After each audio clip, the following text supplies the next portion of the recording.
ஸ்ரீமதே ராமானுஜாய நமக. இந்த நாள் இனிய நாள். இன்றைய நன்னாள் வெள்ளிக்கிழமை. ஸ்ரீ வரமகாலட்சுமி நோன்பு நோக்கிறார்கள். அற்புதமான இந்த திருநன்னாள் அந்த பெரிய பிராட்டியார், பெருந்தேவி தாயார், ஸ்ரீரங்க நாயகி, ஸ்ரீ மகாலட்சுமி, ஸ்ரீ பத்மாவதி, ஸ்ரீ யதுகிரி நாச்சியார் என்றெல்லாம் சொல்லப்படுகின்ற அந்த பெரிய பிராட்டியாரானவர் அனைத்து இல்லங்களிலும் இன்று எழுந்தருளி அவரவர் கொடுக்கும் அந்த வழிபாடுகளையெல்லாம், வணக்கங்களையெல்லாம் ஏற்றுக்கொள்கிறார். பிராட்டியினுடைய பெரிய கருணை இது.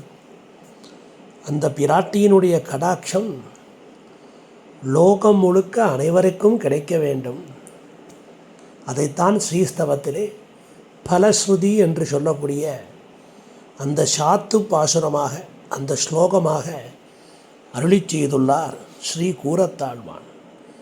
யஸ்யா கடாட்ச வீக்ஷாக்ஷணலக்ஷம் லக்ஷிதா மகேஷாஸ்யு ஸ்ரீரங்கராஜமஹிஷி சாமாமபி வீக்ஷதாம் லக்ஷ்மீஹி. அந்த பெரிய பிராட்டியானுடைய கடாட்சம், அந்த கடைக்கன் பார்வைக்கு ஒரு க்ஷணகாலம் பாத்திரங்களாக நாம் இருப்போமாகில் நமக்கு மிகுந்த ஐஸ்வர்யங்களும் பெருமைகளும் வந்து சேருமா. அப்படி ஒரு திவ்ய கடாட்சம் ஸ்ரீ ரங்கநாதனுடைய திவ்ய மகிழ்ச்சியான பெரிய பிராட்டியாருடைய கடாட்சம்.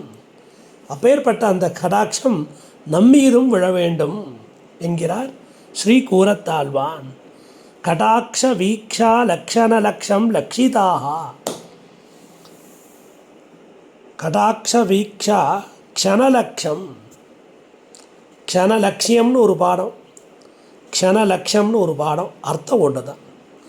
இப்படி இந்த லோகத்திலே பல பேர் தனவான்களாக இருக்கிறார்கள், பெரும் பணக்காரர்களாக இருக்கிறார்கள்.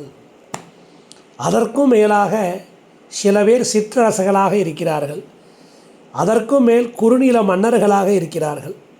அதற்கும் மேலாக ஒரு நாயகமாய் ஓட உலகாண்டு அரசர்களாக, மன்னர்களாக வீற்றிருந்தார்கள். நாம் அவர்களையெல்லாம் கொண்டாடுகிறோம். என்ன லக்ஷ்மி கடாட்சம், என்ன லக்ஷ்மி கடாட்சம் என்று நாம் அவர்களை கொண்டாடுகிறோம். அதற்கு மேலாக தேவர்கள், ஒவ்வொரு தேவர்களுக்கும் ஒவ்வொரு லோகம் இருக்குது, அங்கே ஐஸ்வர்யம் இருக்குது. அதற்கு மேலாக இந்திரன், அந்த இந்திரனுக்கோ ஸ்ரீலோகாதிபதி என்று நாம் அந்த இந்திரனை கொண்டாடுகிறோம். அதற்கு மேலாக நான்முகன், அந்த சதுர்முக பிரம்மா, ஈரேழு லோகங்களுக்கும் நாதன் என்று அந்த பிரம்மாவை நாம் சொல்லுகிறோம். இப்படி மிகுந்த பெருமை வாய்ந்தவர்கள் எல்லோரும் அந்த பெரிய பிராட்டியாருடைய கடாட்சத்திற்கே பாத்திரங்களாகி இருக்கிறார்கள். அந்த கடாட்சம் சாதாரண மனுஷன், கடைசி குடிமகன் தொடங்கி பிரம்மா வரைக்கும் இருக்க வேணும். அந்த கடாட்சம் இருக்கின்ற காரணத்தினேலே தான் நாம் தினந்தோறும் உண்கிறோம், உடை உடுக்கிறோம். நம்முடைய செயல்கள் எல்லாம் அந்த திருவினுடைய கடாட்சத்தாலே விளங்குகின்றன. பத்மயோனீரிதம் பிராப்ய ஸ்தோத்ரம் ததக்ரமாத் திவ்யஞ்ச ஷட்குணைஸ்வர்யம் தத் பிரசாதாச்ச லப்தவான். அந்த லக்ஷ்மி ஸ்தோத்திரத்தில் இந்திரன் பிரார்த்திக்கிறான்.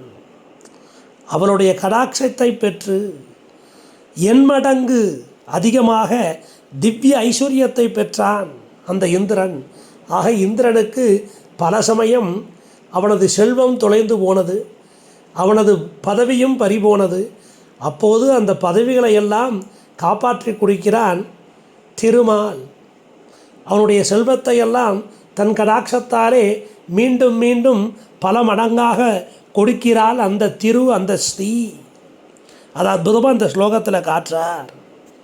பிரம்மாத்யாச்ச சுராக சர்வே முனயஸ்ச தபோதனாக ஏதந்தே त्वत्पदच्छायाम् ஆஸ்ரித்ய கமலேஸ்வரி அப்படின்னு அந்த காஷ்யப ரிஷியை முன்னிட்டு கொண்டு இந்த பிரம்மா தொடக்கமான 30 கோடி தேவர்களும் அந்த பெரிய பிராட்டியாரை ஆசிரயித்து மிகுந்த பாக்கியசாலியாக விளங்குகிறார்கள்.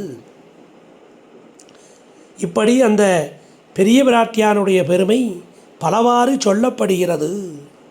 அப்போ ஆர்த்த ரட்சணம் செய்வதிலே அந்த பெரிய பிராட்டியாருக்கு விஞ்சியதாக பெருமானுக்கு கூட அந்த கருணை இல்லையாம்.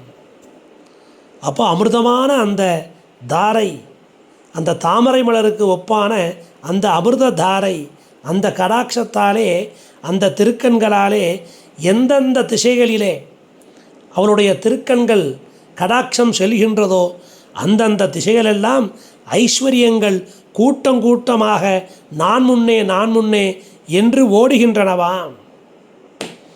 ஆகவே இந்த மனுஷர் முதல் பிரமன் அளவாயுள்ள ஐஸ்வர்யங்கள் எல்லாம் பெரிய பிராட்டியாருடைய கடாட்ச அதீனங்கள் என்பது பிரமாண சித்தி. இதைத்தான் காட்டுகிறார். அது மட்டுமல்ல, இந்த இகலோக ஐஸ்வர்யத்துக்கு மட்டுமல்ல, பரலோக ஐஸ்வர்யம், அந்த மோட்ச ஐஸ்வர்யத்துக்கும் பிராட்டியின் பிரசாதமே கடாட்சம், திருக்கண் நோக்கான அந்த பிரசாதமே காரணமாக விளங்குகிறது. சம்சாரார்ணவ தாரிணியும் விமுக்தி பலதாயினின்னு சொல்லி அந்த மோட்ச ஐஸ்வர்யத்தையும் தனது புருஷகாரத்தாலே அந்த பிராட்டியே கொடுக்கிறார். இவ்வளவு வைபவம் இருக்குது அந்த பிராட்டிக்கு.